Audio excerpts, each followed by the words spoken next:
This most fitting award, Mr. Harry Belafonte.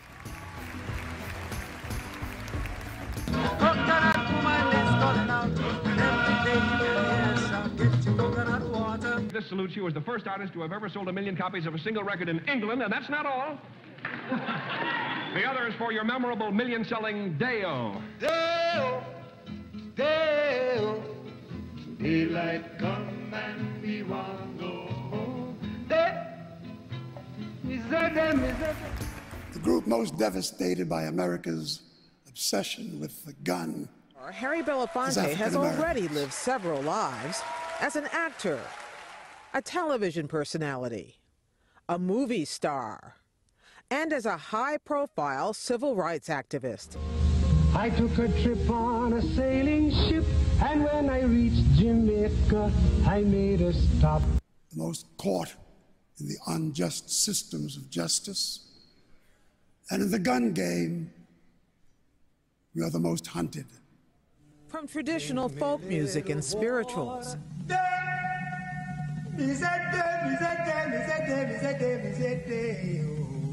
to Caribbean calypso and protest songs.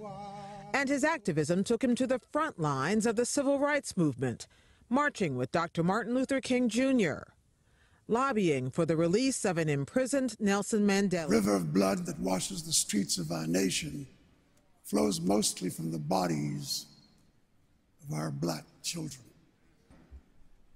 And I will tell you that our kids, those who languish in the prisons of America, are waiting for us to change the system. Thank you.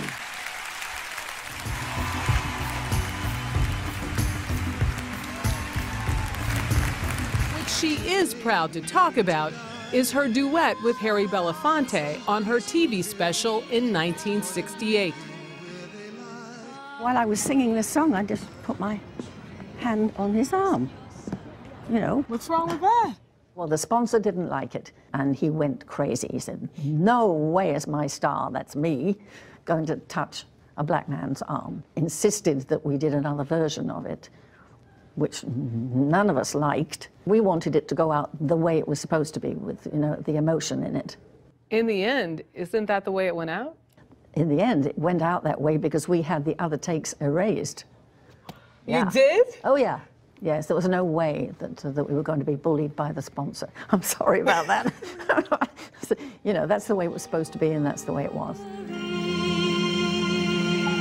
By the time I came up on the idea of being an artist, I brought with me this mission of activism. And what attracted me to the arts was the fact that I saw theater as a social force, as a political force. I kind of felt that art was a powerful tool, and that's what I should be doing with mine. You'd be amazed how many of the young people talk about Dr. King, talk about nonviolence, what Americans did.